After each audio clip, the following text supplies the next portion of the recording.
경제적 자유란 말을 한 번쯤은 들어보셨을 것 같습니다. 원래는 각 개인이 자기 의지로 행동하면서 경제 활동을 할 수 있는 자유를 의미를 했던 단어였지만 근래 들어서 그 의미가 조금 바뀌어서 지금은 경제 활동으로부터 완전히 자유로워진 상태. 즉 노동으로 인한 수입이 없더라도 생활을 하는데 아무런 지장이 없는 상태를 의미하는 단어로 더 알려지게 되었습니다. 그렇습니다. 돈에 구애받지 않고 자기가 하고 싶은 일을 마음껏 할 수 있는 상태를 말하는 경제적 자유는 분명 매우 매력적인 상태가 아닐까 싶습니다. 그래서 많은 사람들이 이것을 목표로 오늘을 열심히 살고 있고 실제 적지 않은 사람들이 이 경제적 자유를 누리고 있는 것으로 알고 있습니다. 그런데 이러한 사실을 접한 저에게 한 가지 의문점이 있었습니다. 그것은 과연 얼마나 많은 부를 쌓아야 그 자유를 얻을 수 있을까 하는 질문이었습니다. 개인의 상황이나 조건에 따라 다른 수치가 나오겠지만 제가 찾아본 자료에 의하면 연 생활비에 25를 곱하면 그 기준이 되는 그 자유를 허락하는 금액을 계산할 수 있다고 하였습니다. 가령 연 생활비가 5천만 원인 사람이라면 그 금액에 25를 곱하여 나온 수 계산이 되시죠? 12억 5천만 원이 그 사람의 수중에 있으면 그 사람은 이후의 삶에 경제적 자유를 누리게 된다고 말할 수 있을 것 같습니다. 그런데 12억 5천만 원, 미화 100만 불에 해당되는 이 금액이 얼마나 큰 액수인지 짐작이 가시는지요? 저는 상상해도 짐작이 가지 않습니다. 저희는 미국에 살고 있지만 한국 직장인의 월 평균 임금이 대략 300만 원 정도 됩니다. 이 중 절반인 150만 원을 이 경제적 자유를 위해 12억 5천만 원을 위하여 꾸준히 저축하게 되면 약 830개월, 즉 70년 정도의 시간이 필요합니다. 평범한 일반인들이 모으기는 사실상 불가능한 금액이라 말할 수 있을 것 같습니다. 그만큼 어마어마한 액수입니다. 무슨 의미일까요? 이만큼의 돈을 가진 사람이라면 우리는 그 사람을 부자라고 부릅니다. 경제적 자유를 누리라는 이 시대에 뭔가 세련되고 새로운 것 같아 보이는 이 개념은 인류 역사상 늘 있어 왔던 목표, 즉 부자가 되라는 목소리에 또 다른 버전에 지나지 않을까 생각합니다. 이처럼 예나 지금이나 인간이 소유하고 싶어하는 대상의 목록, 그 제일 높은 곳에는 돈이 위치하고 있음은 우리 모두가 인정하지 않을 수 없는 사실입니다. 돈이 많으면 하고 싶은 것도 마음대로 할 수 있고 그리고 원하는 것도 마음대로 가질 수 있음은 분명 어느 정도 사실이기도 하기 때문입니다. 그래서 사람들은 많은 돈을 모으는데 애를 씁니다. 부자가 되어 경제적 자유를 누리고 싶기 때문입니다.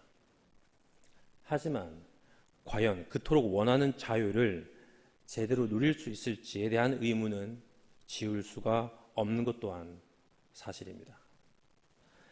사람들이 재산을 쌓는데 공을 들일 수 있는 이유는 분명 그 돈은 여간해서는 우리의 노력을 배신하지 않는다는 것입니다. 음악이나 운동처럼 아무리 노력을 해도 선천적으로 타고나는 재능의 간격을 메우기는 쉽지 않다고 합니다. 그래서 많은 사람들이 그 벽 앞에서 좌절하는 만큼 세계적으로 이름을 날리는 대한민국의 운동선수와 음악가는 그리 많지는 않은 것 같습니다. 하지만 물론 개인의 역량과 재능에 따라 시간당 벌어들이는 수입에는 분명히 차이가 있겠지만 노동에 대한 금전적 수입은 시간을 들이고 땀을 흘린 만큼 그대로 나에게 돌아옵니다. 1시간 일하면 10을 받는다고 치면 10시간을 일하면 틀림없이 나에게 100이 돌아옵니다. 투자한 만큼 돌아오기 때문에 예측이 가능하고, 그래서 언젠가는 100이 1000이 되고 그 1000이 만이 되는 순간을 상상하면서 우리는 그 모으는 재미를 느끼게 됩니다. 중요한 것은 돈이라는 것이 모으면 모을수록 더 많이 모으기 쉽게 만드는 묘한 속성이 있다는 것입니다. 오늘의 본문 10절입니다.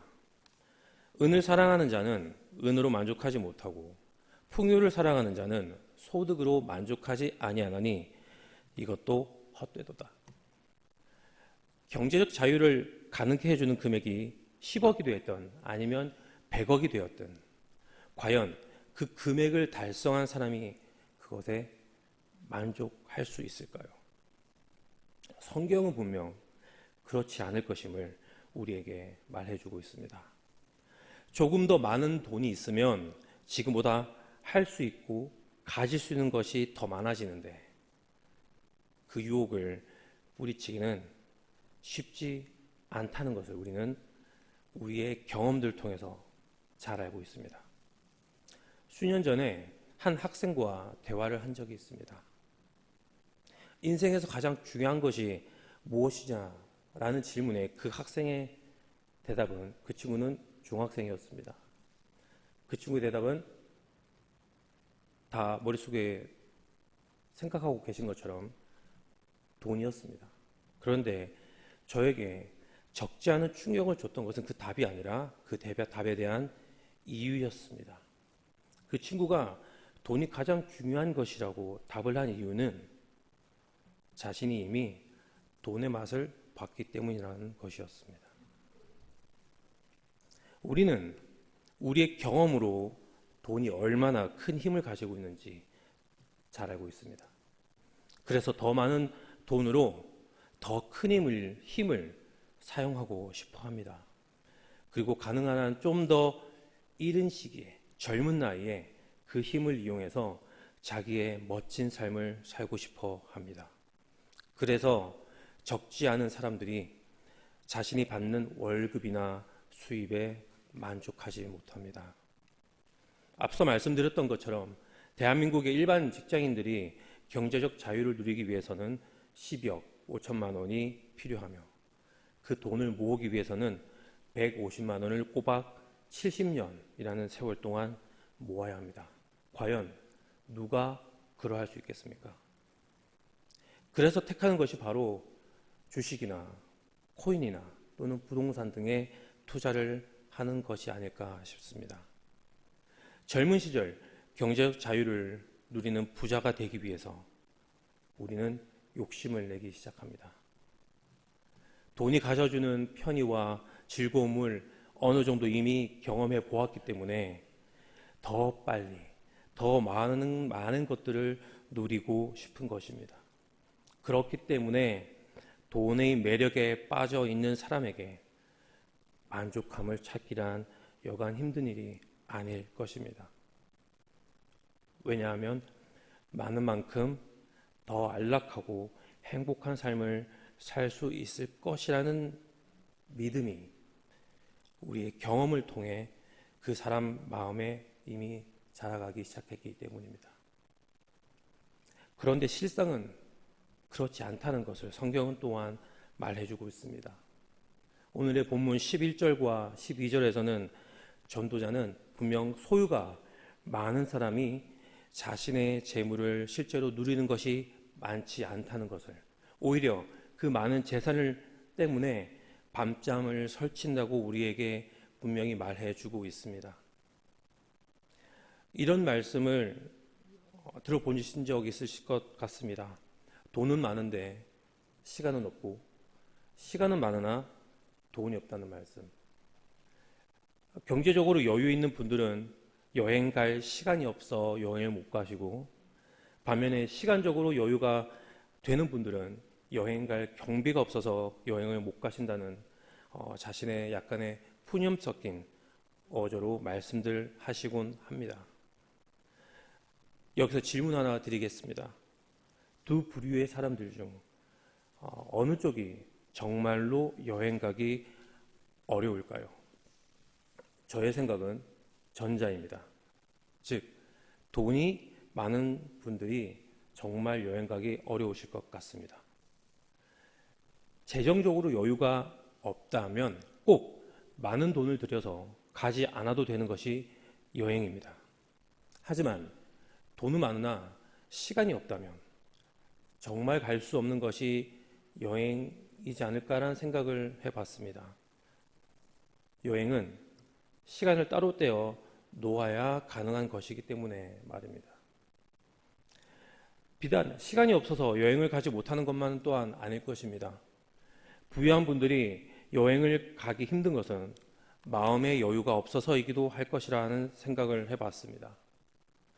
월급쟁이들은 최소 1년에 한 번씩은 여름 휴가를 떠납니다.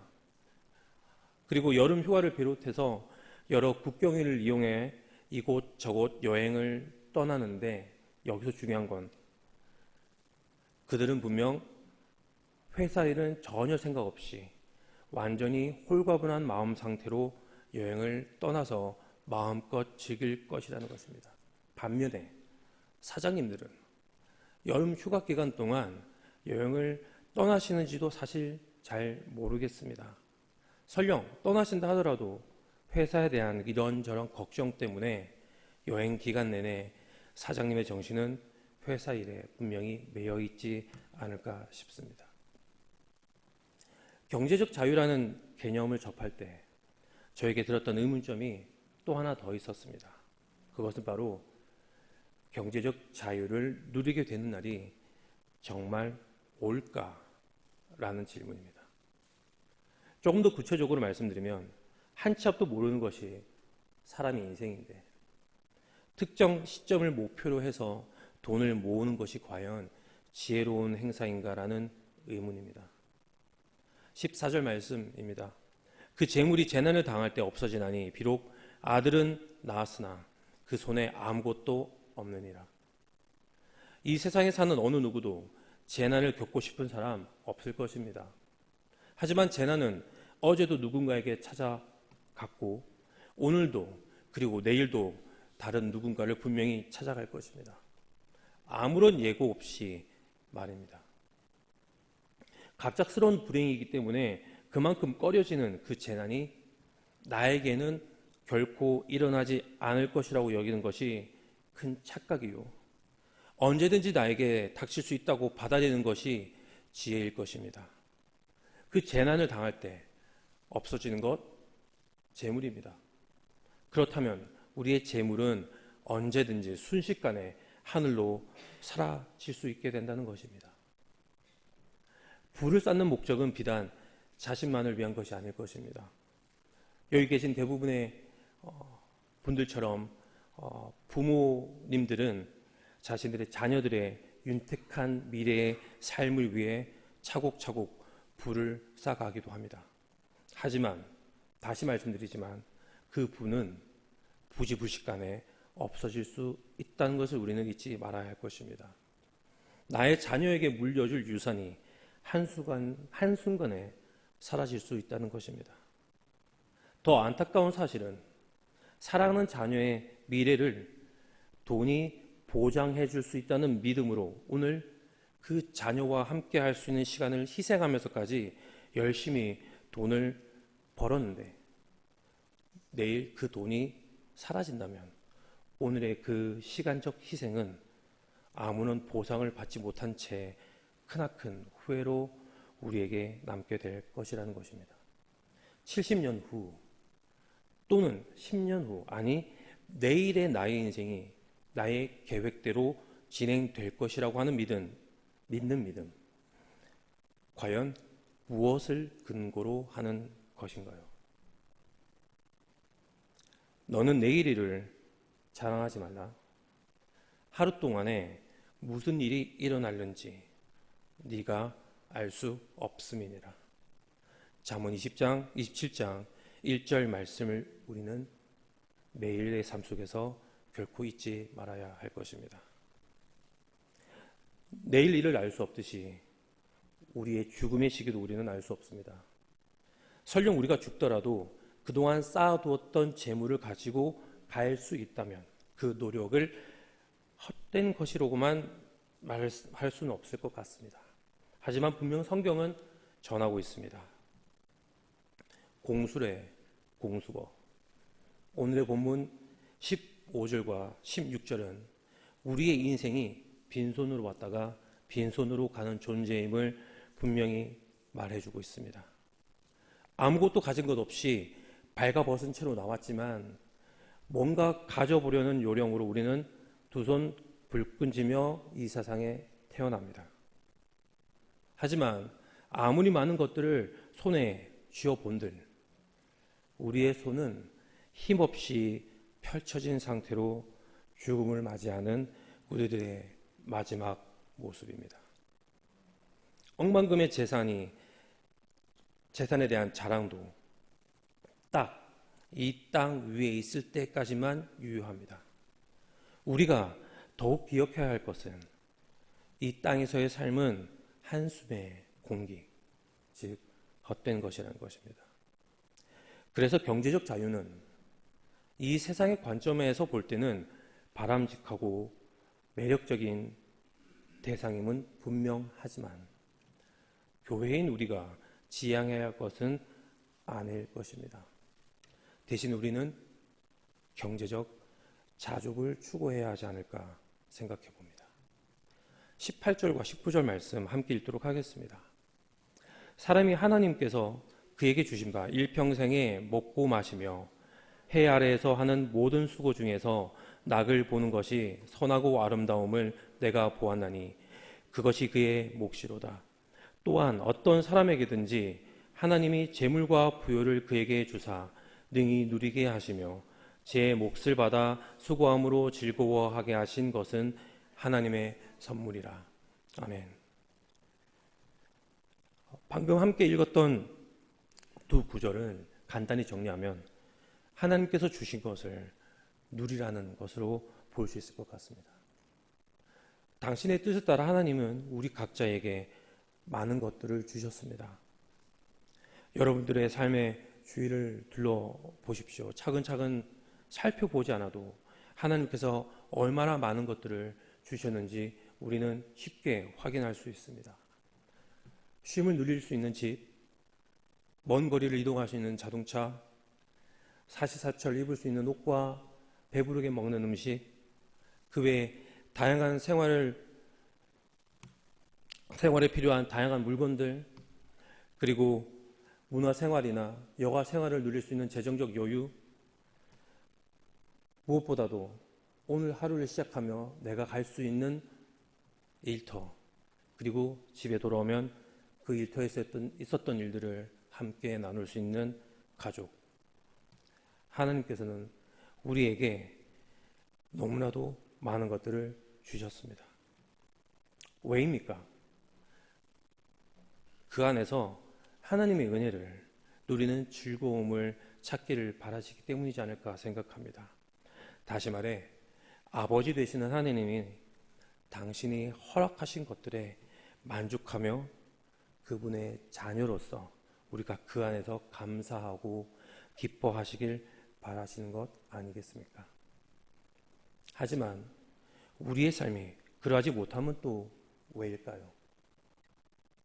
바로 오늘을 위한 오늘을 살기보다는 내일을 위한 오늘을 살기 때문일 것입니다.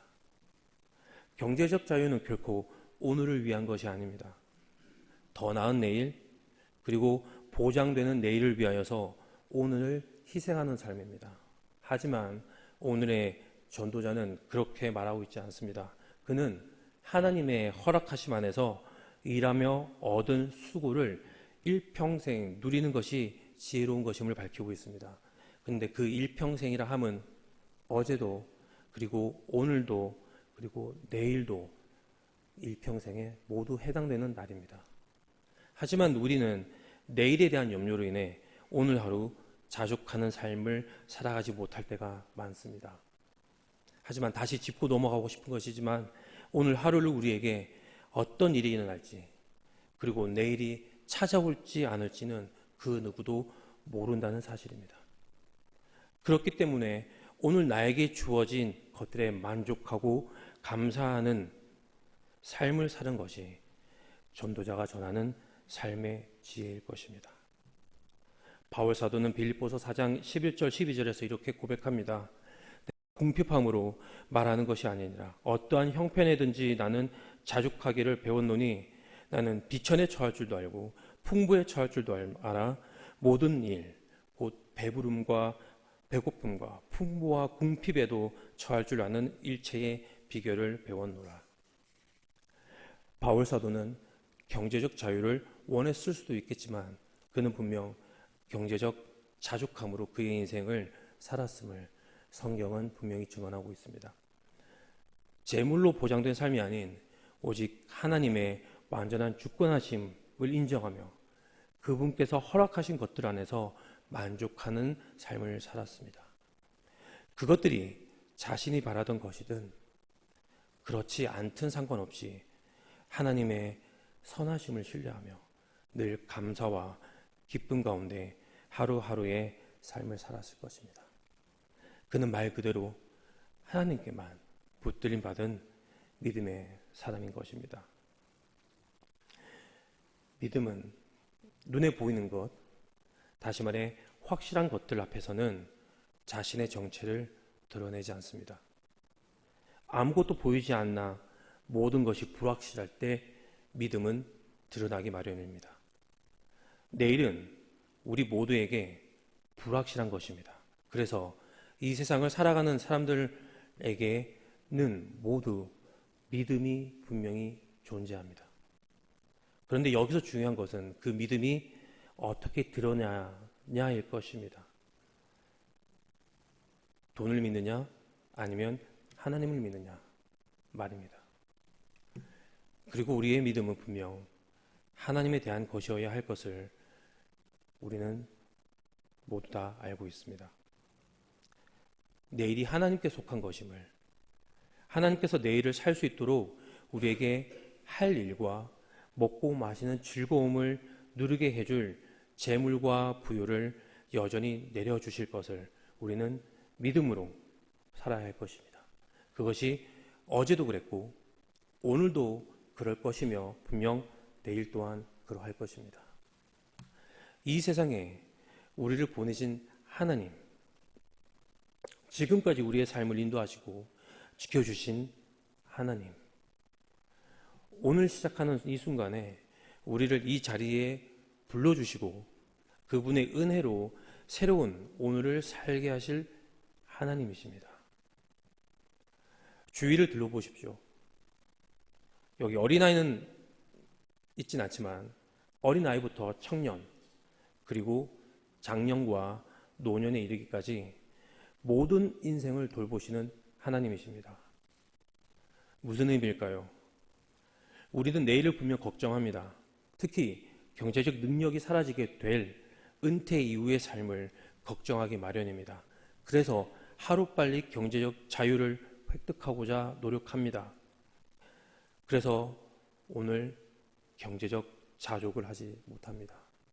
하지만 분명히 우리가 기억해야 할 것은 어제의 하나님, 오늘의 하나님이시고 분명히 내일의 하나님이시라는 것입니다.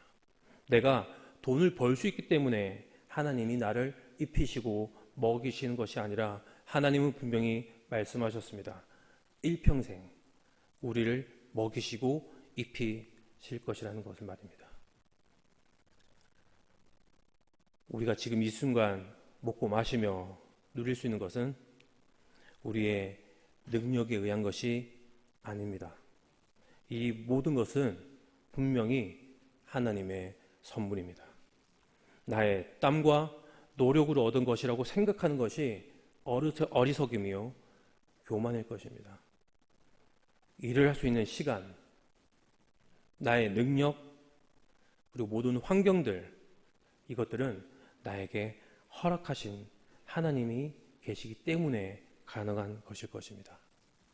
그래서 오늘 하루를 경제적 자유를 위한 제물로 삼기보다는 선물로 우리에게 주어진 것에 자족하며 사랑하는 사람들과 함께 그것들을 나누며 즐기는 오늘 하루를 살아가는 여기 계신 하늘의 공동체 모든 형제, 자매님들 되시길 예수님의 이름으로 축복합니다. 함께 기도하시겠습니다. 우리를 죽기까지 사랑하시며 우리에게 한없는 은혜를 베푸시길 원하시는 하나님, 오늘 이 시간 아버지의 그 은혜를 구합니다. 우리 각자에게 놀라운 하나님의 은혜를 내려 주시옵소서. 그리하여 하나님의 은혜가 세상에서 가장 귀한 것임을, 그래서 다른 모든 것들이 배설물과 같이 여겨지는 삶을 맛보며 살아가는 우리의 삶이 되게 하여 주시옵소서. 그리고 예수님이 그러셨던 것처럼 저에게 허락하신 것들을 떡을 나누며 이웃들과 함께 나누는 삶을 살아가는 우리의 삶이 될 수 있도록 하나님 우리에게 긍휼을 베풀어 주시옵소서. 감사하고 이 모든 건 예수님 이름으로 기도드립니다. 아멘.